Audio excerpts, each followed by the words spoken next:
The next section we address here is the father factor in education.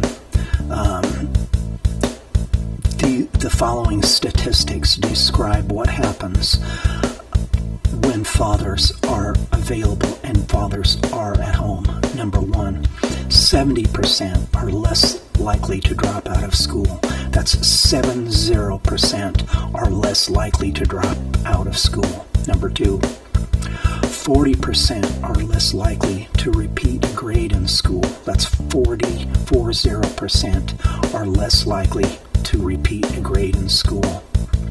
3, fathers' presence. Children with fathers available are more likely to get A's in school. Number 4, they're more likely to enjoy school and engage in extracurricular activities. And a lot of us who had dads remember those times. Remember the dances and the parties and the picnics and the field trips and all that. Number 5, 75% of all adolescent patients in chemical abuse centers come from fatherless homes, and that's 10 times the national average. And this statistic could have gone in the previous section, but again, this is 75% of all the patients in chemical abuse centers come from fatherless homes. That's 10 times the average. Number 6, teens in single mother households are at a 30% higher risk than those in two-parent. Again, that's teens in single mother households are at a 30% higher risk than those in two-parent households. That means teens that are living with single mothers have a 30% higher pregnancy rate than two-parent households. Number 7, nearly 20 million children, 27% of the children today, and these statistics are probably outdated. It's probably higher than that. Nearly 20 million children, 27% live in single-parent homes. So that would fill an entire state and then some of California, just with children alone, of 20 million children who live in single-parent homes. Number 8, 43% of first marriages dissolve within 15 years. About 60% of divorcing couples have children. And approximately 1 million children each year experience the divorce of their parents. That's 43% of all couples divorce in 15 years, and 60% of those have children. So it's a staggering amount of divorce and children and the whole child custody industry that has so overtaken our government and our society that these statistics are staggering, and we're not done yet. The following set of statistics talk about the father factor in drug and alcohol abuse. The researchers at Columbia University found that children living in two-parent households with a poor relationship with their father. So this is not just having a father available, but having a functional father that's involved, that's able to give the child the love, the instruction, and the care and the nurturing, the boundaries that they need. And these statistics are describing the presence of a two-father or a present father in a household that's dysfunctional. They are 68% more likely to smoke, drink, or use drugs compared to all teens in two-parent households. They are 68% more likely to smoke, drink, or use drugs in two-parent households. 70% of youths in state-operated institutions come from fatherless homes, 9 times the average. Children with involved loving fathers are more likely to do well in school, have healthy self-esteem, exhibit empathy and pro-social behavior, and avoid high-risk behaviors such as drug use, truancy, and criminal activity compared to children who have uninvolved fathers. Next is studies on parent-child relationships. Father's love is an important factor in predicting the social, emotional, and cognitive development and functioning of children and young adults. Next, fathers who live with their children are more likely to have a close, enduring relationship with their children than those who do not. In other words, this translates down through the generations. Those children who grow up without fathers, they don't know how to relate to their children when they get married, if they do have children. Next, compared to children born within marriage, children born to cohabitating parents are 3 times as likely to experience father absence, and children born to unmarried, non-cohabitating parents are 4 times as likely to live in a father-absent home. Next, children who live absent their biological fathers are, on average, at least 2 to 3 times more likely to be poor, to use drugs, to experience educational, health, emotional, and behavior problems, to be victims of child abuse, and to engage in criminal behavior more than their peers who live with their married biological or adoptive parents. Next, from 1995 to the year 2000, the proportion of children living in single-parent homes slightly declined, while the proportion of children living with parents remains stable. So that's somewhat a promising sign, but we have a long ways to go in this, folks. So these are a set of statistics that after we learned that this problem is staggering. It is a huge problem. If you do some simple arithmetic and realize that if there are 20 million children every year that never get to see their parents, that means that there's a total of 40 million parents on both sides, custodial and non-custodial, that are involved in this hellish scheme that involves both parents. And with that, then, since it involves both parents, it is going to involve the entire financial environment of the child, not only of their upbringing, but of their future. If they ever had a college education, by the time they go through the family court, they will not have a college education. That will be in the pockets of the attorneys. And so now, folks, we're going to a music break. We all know this is heavy, weighty stuff to listen to.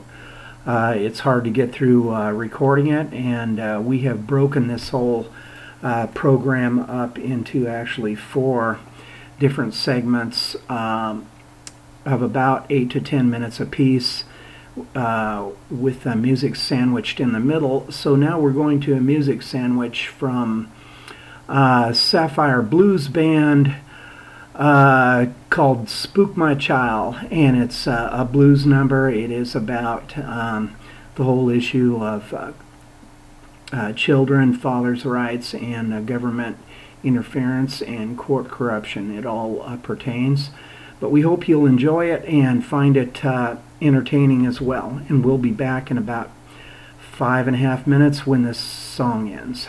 Thanks for hanging on.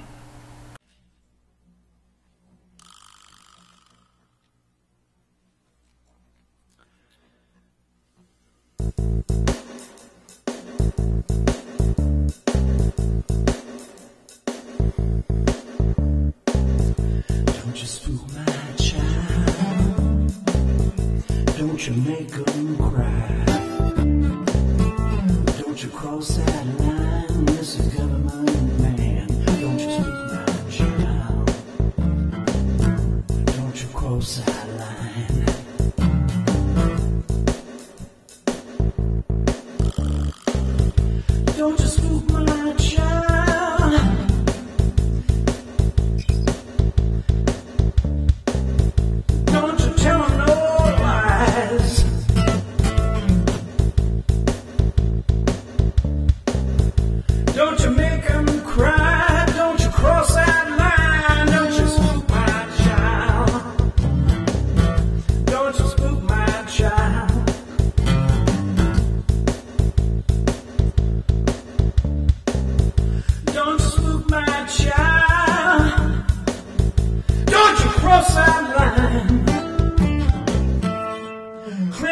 flow, turn the water into wine.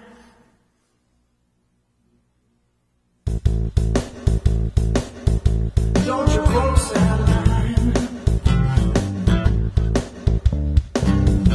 You just wait till your father gets home. You just wait till your daddy's getting home. You just wait for the big white throne. He's coming down the road for you. Coming down the road for you. Don't you spook my child. Don't you spook my child. Don't you tell him no lies. Don't you make him cry. Don't you cross that line. Don't you spook my child. Don't you spook my child.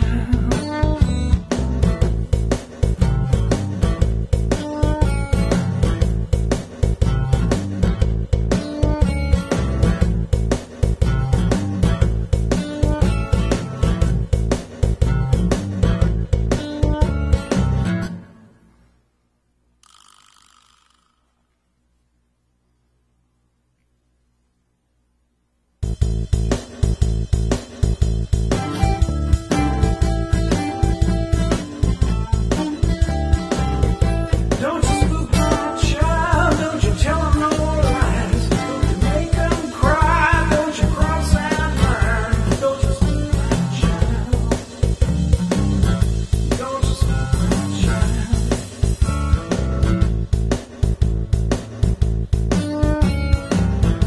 Don't you spook my child. Don't you spook my child. Don't you tell him no lies. Don't you make him cry. Don't you cross that line. Don't you spook my child. Mr. Government Man. Don't you cross that line.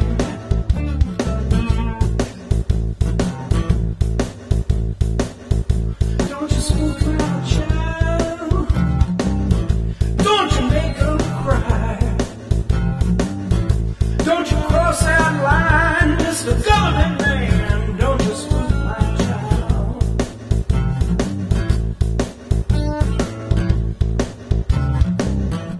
Don't you cross that line.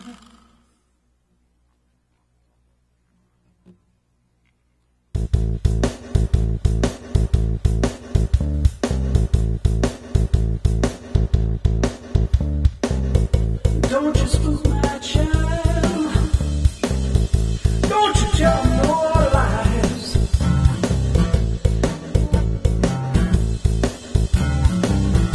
Don't you make him cry. Don't you cross that line. Don't you spook my child. Don't you spook my child.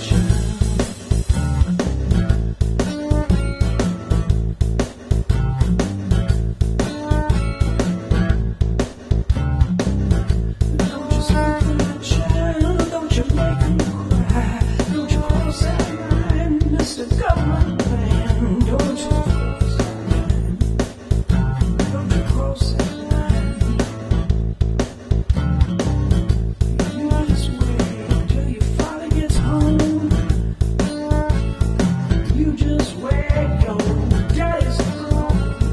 You just wait till the big white throne. He's coming down the road for you.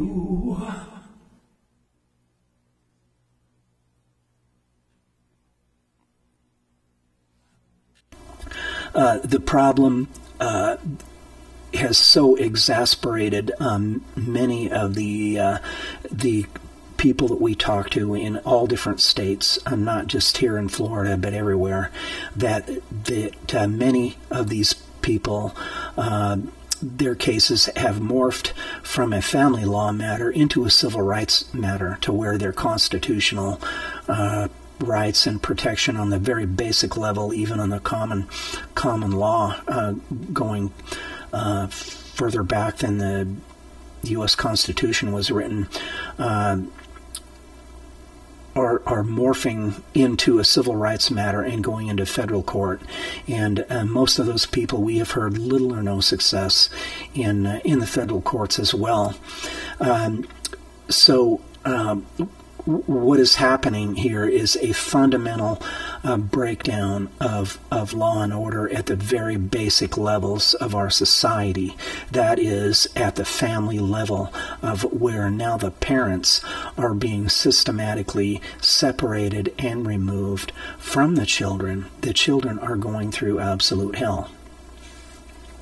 The comparison, looking back through history, is that some of us are starting to see as a similarity go back to the early 1800s to the slavery years of the United States. PBS had a remarkable documentary several months ago on the abolitionist movement, to where all it would have taken for a certain person of color to be removed off the streets, to be arrested, and to be deported into the South onto a plantation would have been an accusation of hearsay by anybody. That person of color would have been scooped up, arrested, and deported. And there was a financial incentive for the person that was making that report. Those similarities now, in today's age, include what some of us call equal opportunity slavery, to where it includes all children and all families of every color in every state.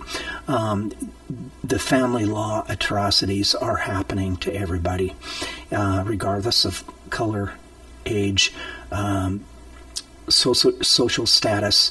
The children are being sold on the auction block of the government foster family industry, the same as they were in the slave trade back in the 1850s. The remedy back in the 1800s was horrendous. It was horrific. It finally ended at the end of the Civil War in 1865, where the first things that happened were many of those families that were split up on the auction block were restored.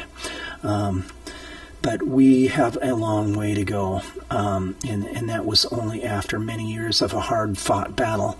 And to all our listeners out there, that battle was fought in the media, not in the courts. And very little of it was won on the battlefield as well.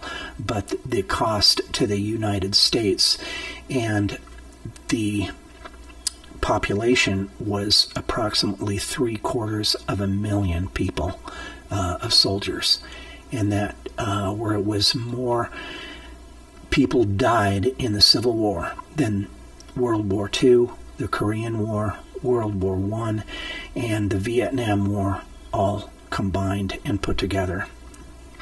That is staggering, folks. So that's the scope of the problem, and that's what we intend to do.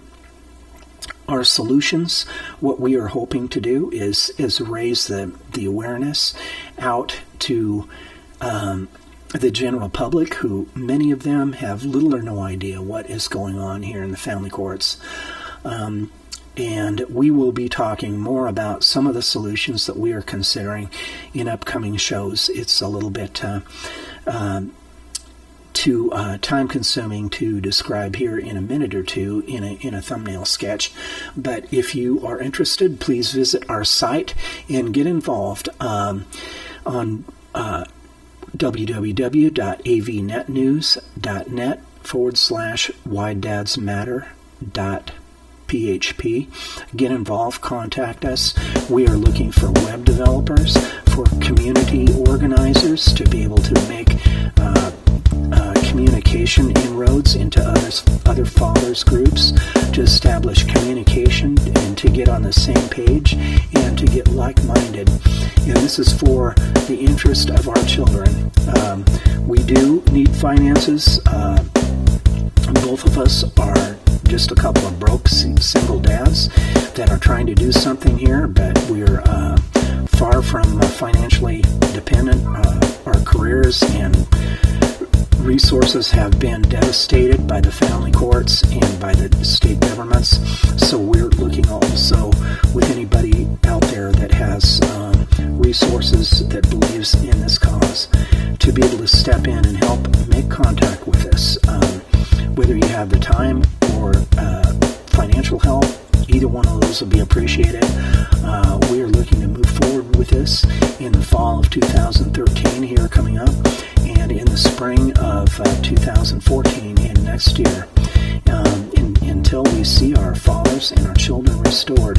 But finally, on the spiritual part of this, do read in the scriptures Malachi, the book of Malachi, Malachi, chapter 4, verse 6. It says, in the last days the fathers' hearts will be restored to the children, and the children's restored to the fathers.